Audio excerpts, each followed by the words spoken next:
Bonjour à tous, je suis heureux de vous retrouver pour ce deuxième topo sur le livre des Actes des Apôtres. Alors la semaine dernière, je vous avais fait un enseignement introductif à la lecture des Actes des Apôtres et depuis cette semaine, vous avez pu lire dans votre Bible les 5 premiers chapitres du livre des Actes des Apôtres ou bien en entendre la lecture par la bouche du Père Olivier. Alors aujourd'hui, je voudrais reprendre avec vous ces 5 premiers chapitres pour voir ce que nous pouvons en tirer pour notre vie chrétienne, en quoi ces 5 premiers chapitres des Actes des Apôtres sont pour nous paroles de Dieu. Alors, vous vous souvenez que la semaine dernière, je vous ai expliqué que les Actes des Apôtres étaient le deuxième tome d'un ouvrage écrit par Saint Luc à la suite de son évangile. Cet ouvrage, donc Évangile et Actes, s'adresse à un certain Théophile, Théophile qui veut dire en grec celui qui est aimé de Dieu. Voilà, donc nous sommes tous les destinataires de cet ouvrage de Luc.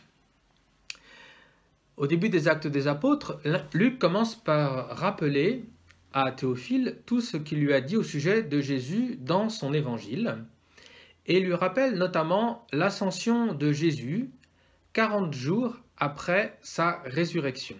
Alors ce chiffre de 40, il est important. Vous savez que dans la Bible, le chiffre de 40 est un chiffre symbolique. Ce chiffre de 40, il nous rappelle par exemple les 40 années passées par le peuple hébreu dans le désert, mais aussi les 40 jours passés par Jésus dans le désert après son baptême par Jean-Baptiste. 40 jours donc qui inaugurent ce que l'on appelle son ministère public.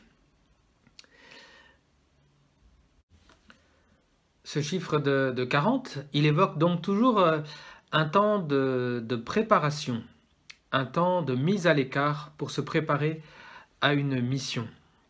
Et effectivement, pendant les 40 jours qui séparent la résurrection de l'ascension, eh bien, Jésus se manifeste un certain nombre de reprises à ses apôtres pour les préparer en quelque sorte à prendre le relais, pour parfaire en quelque sorte leur formation pour la mission. Et la dernière parole du ressuscité pour les apôtres est pour leur promettre de leur envoyer l'Esprit Saint pour qu'ils soient les témoins du Christ jusqu'aux extrémités de la terre, depuis Jérusalem jusqu'aux extrémités de la terre. Et donc finalement cette parole de Jésus aux apôtres, elle donne en quelque sorte le plan des Actes des Apôtres, puisqu'effectivement, tout au long des Actes des Apôtres, nous allons voir que la bonne nouvelle se répand de Jérusalem jusqu'en Judée, en Samarie. Ensuite, elle atteint les bords de la Méditerranée avec Césarée, et puis enfin les extrémités de la terre avec Rome, qui pour l'époque est donc l'extrémité du monde connu. Les apôtres auront effectivement besoin de l'Esprit Saint pour devenir des vrais témoins du Christ ressuscité. Le mot témoin, on le retrouve plus de 40 fois dans les Actes des Apôtres.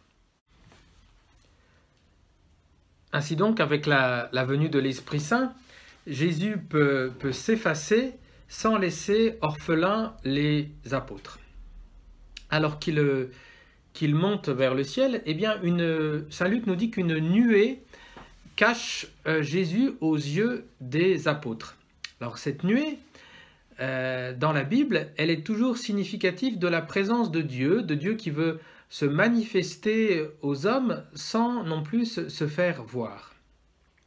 Et puis, il y a ces deux personnages habillés tout en blanc qui interrogent les apôtres en leur disant « Mais pourquoi restez-vous à regarder le ciel ?» Ces deux personnages qui interrogent les apôtres et nous rappellent les deux hommes, eux aussi vêtus de blanc, qui ont interrogé les femmes venues le matin de Pâques au tombeau et qui les ont donc renvoyées annoncer la bonne nouvelle à leurs frères et vers la Galilée. Et voilà, cette interpellation des deux hommes habillés en blanc aux apôtres, elle est intéressante parce que finalement, on leur dit, ben voilà, ne restez pas les bras croisés à regarder le ciel, mais retroussez-vous les manches. C'est à vous maintenant qu'il faut agir, c'est à vous de transmettre cette bonne nouvelle. Saint Luc évoque les débuts de la première communauté chrétienne avec une expression qu'il va souvent utiliser, à 10 reprises dans les Actes des Apôtres, l'expression « un seul cœur ». Il veut vraiment montrer qu'il y avait une réelle unanimité dans cette première communauté chrétienne. Luc nous rapporte ensuite la désignation d'un nouvel apôtre au sein du groupe des 12 pour remplacer Judas. Et il nous précise que cette désignation de Matthias pour remplacer Judas va se faire dans la prière. Et Pierre précise aussi quelque chose d'important, c'est que celui qui va remplacer Judas au sein du groupe des 12 doit être un témoin de la résurrection. Voilà, donc pour Luc, celui qui porte le titre d'apôtre doit être témoin de la résurrection. On verra plus tard, lorsqu'on avancera dans la lecture des Actes, ce qu'il en est au sujet de Paul et du titre d'apôtre pour Paul. En tout cas, pour Pierre, la question de l'accomplissement des Écritures est extrêmement importante, y compris lorsqu'il s'agit d'évoquer la trahison de Judas. Voilà. Pierre rapporte cette trahison de Judas, elle aussi, comme un accomplissement des Écritures. Cette promesse de l'envoi de l'Esprit Saint aux apôtres, eh bien, elle se réalise au début du chapitre 2. C'est l'épisode de la Pentecôte. Alors, le mot Pentecôte évoque en grec une période de 50 jours. Effectivement, il existe une fête juive de la Pentecôte qui donc clôt une série de 7 semaines après la fête de la Pâque juive. Cette fête de la Pentecôte, à l'origine pour les Juifs, c'était une fête de la moisson, et puis c'est devenu par la suite une fête pendant laquelle on commémorait le don de la loi au Sinaï à Moïse et donc au peuple juif. Alors qu'ils sont donc enfermés dans une pièce, dans ce qu'on appelle la chambre haute, eh bien un vent violent se répand dans la maison où les apôtres sont réunis. Un vent violent, cela nous rappelle ce vent qui accompagne souvent les théophanies, c'est-à-dire les manifestations de Dieu dans l'Ancien Testament. Et Saint Luc nous dit ensuite qu'il y a, donc l'Esprit Saint vient sur les apôtres comme des langues de feu. Ce « comme » est important parce qu'évidemment, ce n'est pas donc le feu ne vient pas sur la tête des apôtres qui se mettent tous à brûler, mais ce « comme » il est utilisé par Luc pour essayer de dire quelque chose d'indicible, à savoir ce qu'est l'Esprit Saint.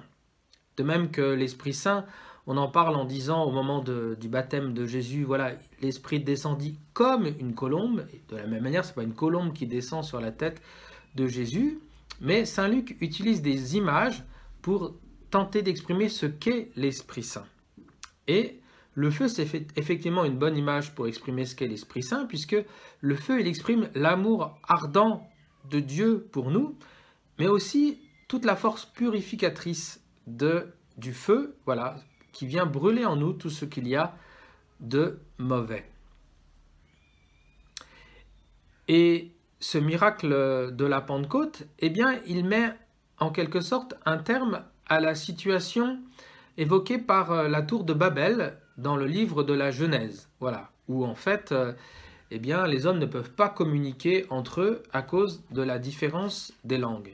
Eh bien, avec le miracle de la Pentecôte, tout le monde peut communiquer, on peut parler et comprendre. C'est finalement le miracle d'une communication réussie. Cela veut dire aussi que, eh bien, l'évangile peut être audible par tous. Face à ce qui vient de se passer, eh bien, Saint Luc nous décrit la réaction de la foule avec les mêmes termes que ceux qu'il utilisait pour décrire les réactions de la foule face aux miracles, aux guérisons réalisées par Jésus dans l'Évangile. C'est-à-dire qu'il dit que les gens sont étonnés, qu'ils sont hors d'eux-mêmes, voilà. Et Jésus avait promis aux apôtres que l'Esprit Saint qu'ils allaient recevoir ferait d'eux des témoins, qu'il les rendrait capables de témoigner. Et effectivement, c'est ce qui se produit pour les apôtres avec cet épisode de la Pentecôte. C'est ce qui se produit aussi pour nous, c'est ce qui s'est produit pour nous au jour de notre confirmation. À la confirmation, eh bien, l'Esprit Saint est venu en nous renouveler ses dons pour nous rendre capables de témoigner de notre foi, de trouver les mots pour dire notre foi. Donc c'est ce qui se passe ici pour Pierre. Alors Pierre commence par répondre avec un petit peu d'humour aux allégations de la foule en disant écoutez, non, il est trop tôt, ils ne peuvent pas avoir déjà trop bu. Et plus sérieusement, eh bien Pierre enchaîne en faisant référence à une prophétie de Joël. Voilà, Joël, par la bouche du prophète Joël, eh bien Dieu annonçait qu'il enverrait son esprit. Et Pierre précise que voilà, cette prophétie, il ne s'agissait pas d'envoyer l'Esprit Saint simplement sur quelques prophètes, mais d'envoyer l'Esprit Saint sur tout le peuple. Donc Pierre insiste beaucoup sur l'accomplissement des Écritures et voilà, il annonce que ce qui s'est produit aujourd'hui avec ces langues de feu qui viennent sur les apôtres et qui leur permettent de parler dans toutes les langues, eh bien, c'est un accomplissement de ce qui a été dit dans l'Ancien Testament.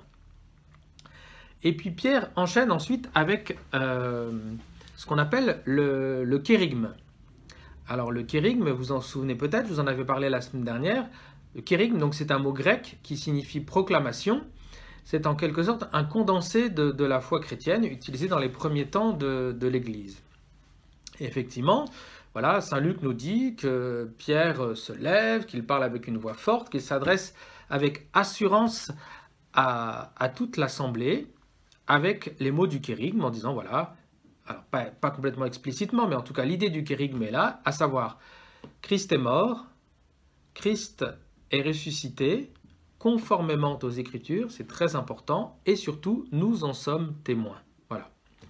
Et donc, Pierre fait le lien entre la mort et la résurrection de Jésus, donc sa glorification, et l'accomplissement de cette prophétie de Joël qui se réalise au jour de la Pentecôte. Alors le discours de Pierre est un discours très efficace puisque saint Luc nous précise que son auditoire a le cœur transpercé et interroge inquiet Pierre en disant « Mais que devons-nous faire ? Que devons-nous faire ?» Et que répond Pierre ? Eh bien, il répond « Repentez-vous et que chacun de vous se fasse baptiser au nom de Jésus-Christ et vous recevrez alors l'Esprit Saint. » Et saint Luc nous précise que ce jour-là, 3000 âmes s'adjoignirent à la communauté chrétienne. Alors, pour nous, chrétiens, et encore plus pour nous, les prêtres, il y a de quoi être quelque peu envieux. On aimerait que notre parole soit aussi efficace et que lorsque nous annonçons la bonne nouvelle, lorsque nous invitons les gens à se repentir et à recevoir le baptême, et qu'il y a autant de conversions et de demandes de baptême. Alors saint Luc nous décrit ensuite la vie de la première communauté chrétienne de manière quelque peu idyllique. Il nous dit que tous sont fidèles aux enseignements, fidèles, assidus à la prière, à la fraction du pain, et également qu'ils mettent tout en commun. Alors oui, cela peut nous paraître idyllique, mais en même temps, il est vrai que lorsqu'on accueille Jésus dans notre vie, lorsqu'on se convertit, eh bien, on est quelque peu tout feu, tout flamme. Voilà. Or, justement, eh bien, ils reçoivent la flamme de l'Esprit Saint. Au chapitre 3, saint Luc nous montre que les apôtres, investis maintenant de la puissance de l'Esprit Saint, se mettent à poursuivre l'œuvre libératrice, l'œuvre de salut de Jésus, qui passe notamment par des guérisons. Et c'est l'épisode de la guérison de l'impotent qui se trouve à la porte du temple de Jérusalem et qui ne peut pas rentrer dans le temple. Luc nous précise quelque chose d'important. Il nous dit que Pierre fixa son regard sur cet impotent. Fixer son regard, c'est une expression qui nous rappelle, là encore, l'action de Jésus dans l'Évangile. Lorsque quelqu'un vient rencontrer Jésus pour solliciter une guérison, un miracle, eh bien, souvent les évangélistes nous rapportent que Jésus fixa leur regard sur eux avant de les guérir. C'est aussi cette belle expression de fixa son regard sur lui. Elle nous est rapportée au sujet aussi du jeune homme riche, voilà, qui veut se mettre à la suite de Jésus. Et l'évangéliste nous rapporte, Jésus fixa son regard sur lui et l'aima.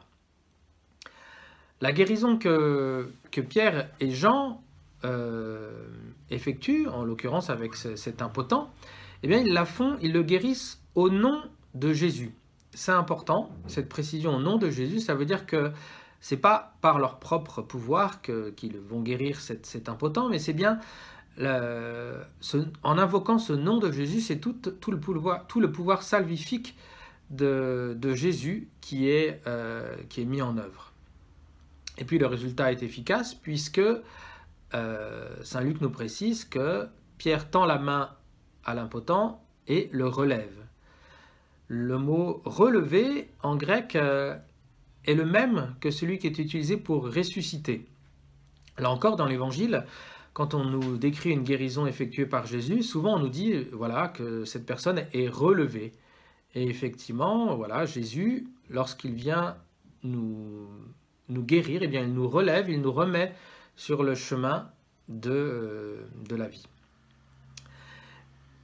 Et face à l'étonnement qui est suscité par cette guérison, eh bien, Pierre de nouveau prend la parole devant la foule qui s'étonne et proclame le kérygme.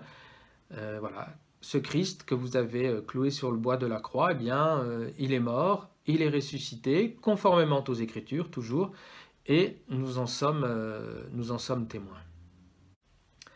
Au chapitre 4, Pierre et Jean sont convoqués devant le Sanhédrin, car les discours qu'ils adressent au peuple, les guérisons qu'ils font, au nom de Jésus, suscitent la colère des prêtres et des Sadducéens.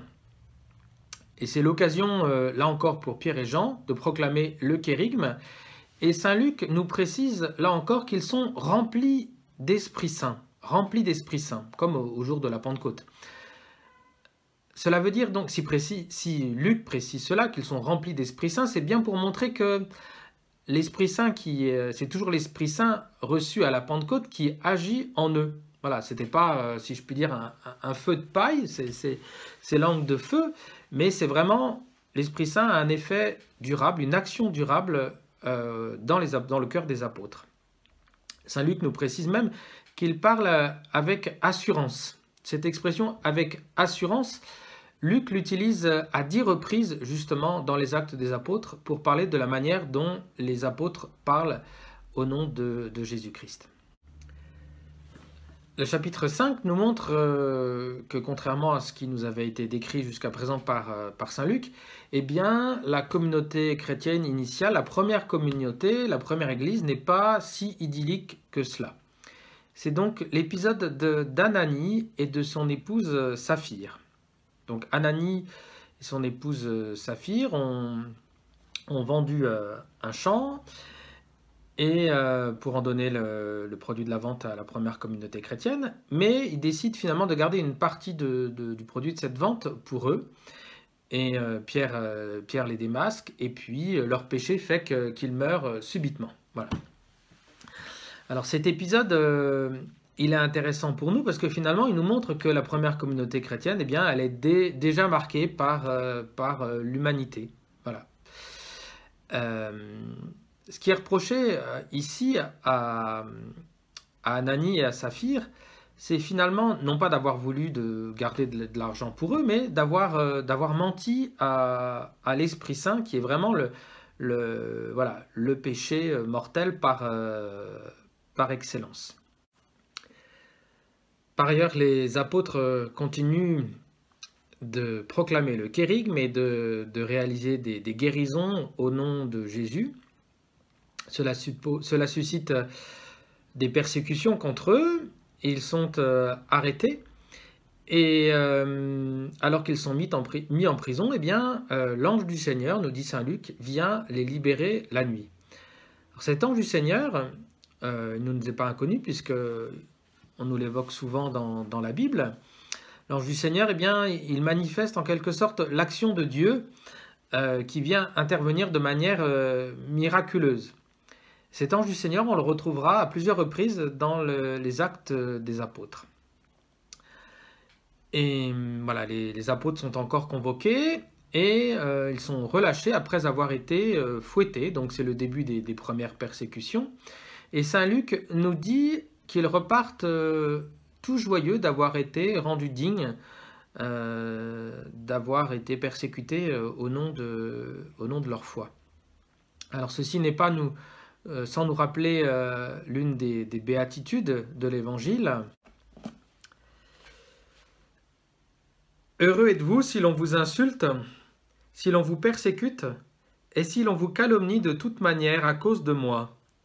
Soyez dans la joie et l'allégresse, car votre récompense sera grande dans les cieux. C'est bien ainsi qu'on a persécuté les prophètes, vos devanciers. Voilà, donc ces 5 premiers chapitres du livre des Actes des Apôtres sont donc riches d'enseignements pour nous. Et surtout, ils nous montrent que rien n'arrête ceux qui ont reçu l'Esprit Saint. Rien ne les empêche d'aller annoncer la bonne nouvelle, même pas les persécutions. Voilà, je vous souhaite une bonne continuation dans la lecture des Actes des Apôtres. Et je vous dis donc à la fin de la semaine prochaine pour un 3e enseignement.